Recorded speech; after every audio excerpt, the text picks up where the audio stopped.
Bienvenue sur le canal de Mec Ingénieur. Dans la vidéo passée, nous avons vu comment est-ce qu'on peut modéliser notre base de données. Nous avons vu comment on peut ajouter notre repository. Maintenant, nous allons voir comment est-ce qu'on peut ajouter un nouveau feature.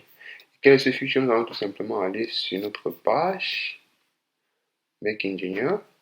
Sur l'agenda, nous allons voir qu'ici, nous allons écrire, nous allons ajouter un service. Qu'est-ce que c'est qu'un service? Un service est tout simplement un paquet qui nous permettra, par exemple, de communiquer avec notre repository. Et notre repository communiquera avec notre base de données. Pourquoi? Parce qu'on a dit, principe architecture hexagonale, on ne doit pas communiquer directement avec la base de données et il doit avoir chaque paquet doit être différent. C'est ce qui revient à dire qu'on doit avoir notre data qui est séparé de notre business logic et le business logic est séparé de notre REST endpoint. Raison pour laquelle on crée chaque paquet. Je vous remonte encore la photo. Vous voyez, on a les domaines. On a un domaine qui communique avec SQL ici. On a un domaine applicatif et on a un domaine framework. On ne doit pas mélanger les domaines. C'est pour ça que je fais cela. Maintenant, ce que je vais faire, c'est que je vais changer de branch. Vous voyez, jusqu'à ici, on a un seul paquet, un paquet data. Maintenant, ce que nous allons faire, c'est que nous allons venir ici sur Add Repository. Nous allons venir, nous allons ajouter, nous allons changer de branch. Nous allons aller sur Add Service. Automatiquement, cela doit être généré.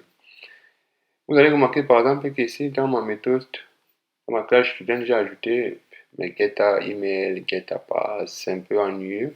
Nous allons voir comment nous pouvons optimiser cela dans les vidéos suivantes. Et ce que je fais ici, en fait, c'est que, bon, je peux laisser comme ça. Normalement, c'est pas objet, c'est IG, c'est integer que je dois retourner ici.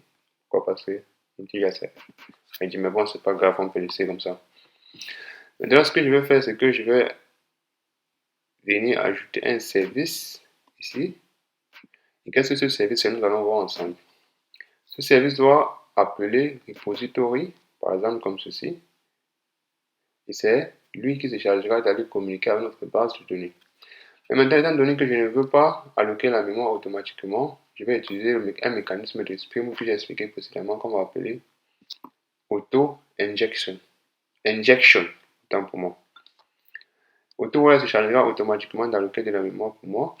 Maintenant, je vais vous montrer comment est-ce que vous pouvez, par exemple, configurer ce AutoWire de telle façon que vous ayez le contrôle de ce qui se passe. Pourquoi? Parce que c'est possible que, par exemple, le constructeur student repository demande un paramètre. Et lorsque vous mettez AutoWire, alors AutoWire doit charger le paramètre automatiquement pour vous.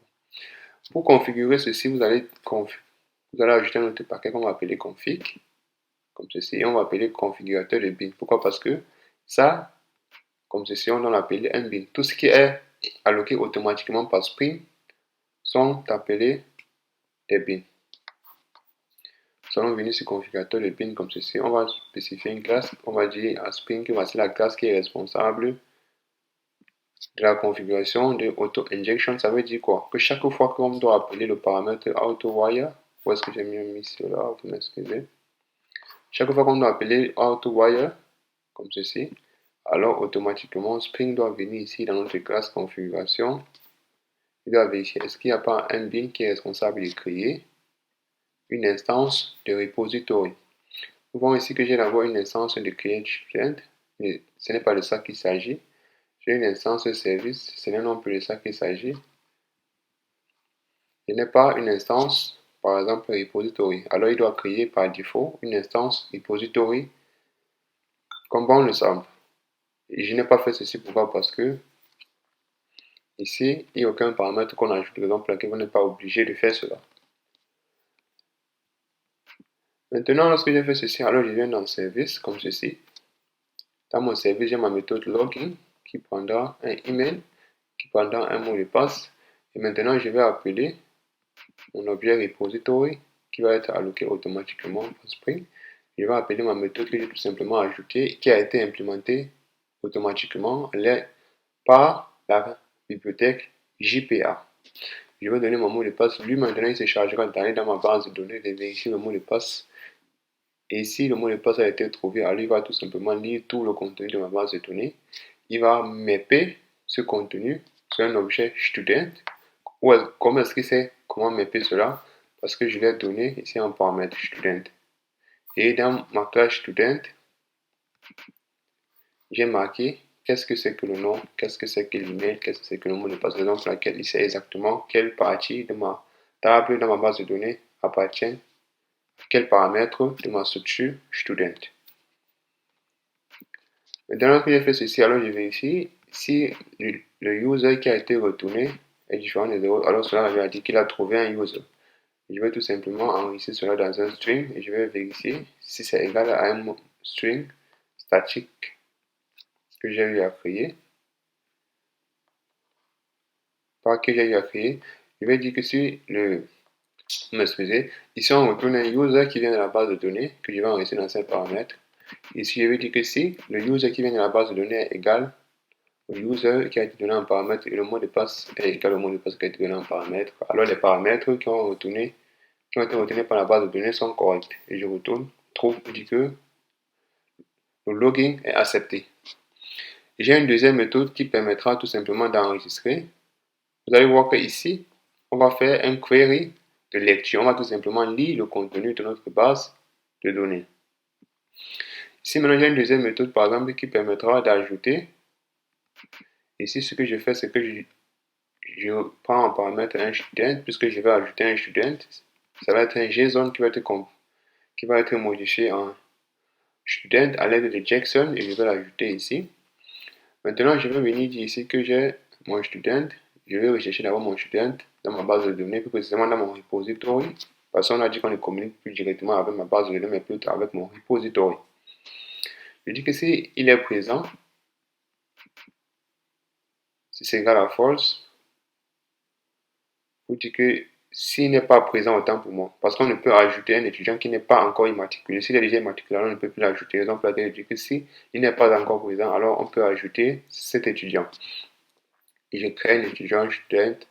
Je vais tout simplement venir appeler de mon repository, je vais appeler une méthode prédéfinie, pré-programmée de la bibliothèque JPA qui est save and flush que j'ai montré précédemment. Flush pour dire que tu enregistres et j'envoie.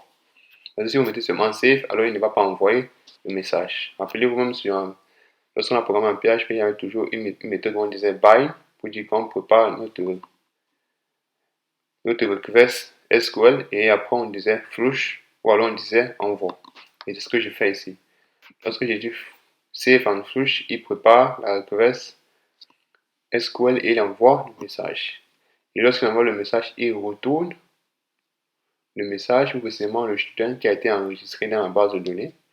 Et après, je viens vérifier s'il est différent de 0, alors il a bien été envoyé et je vérifie aussi l'ID du student qui a été retourné par la méthode save avec le student qui a été donné en paramètre pour vérifier qu'il s'agit bien du même student.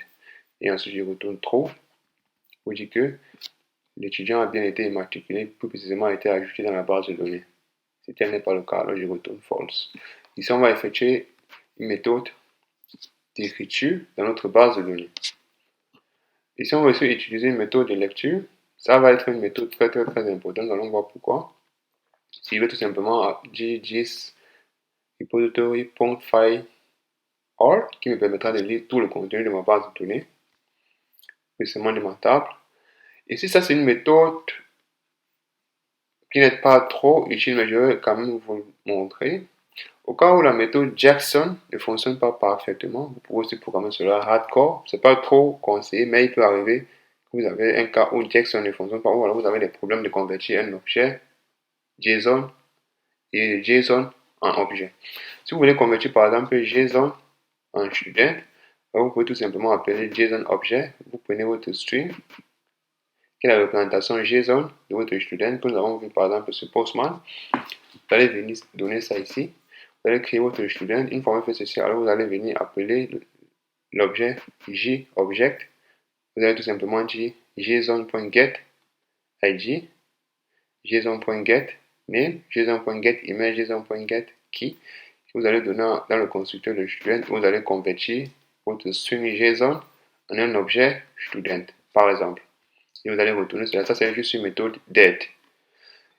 Si vous voulez quitter par exemple le student aussi en tout JSON, vous pouvez tout simplement faire aussi comme ceci. Vous allez créer ce qu'on va appeler un string JSON qui n'est pas trop beau, mais je vous montre tout simplement que cette méthode existe aussi. Je ne vais pas l'utiliser.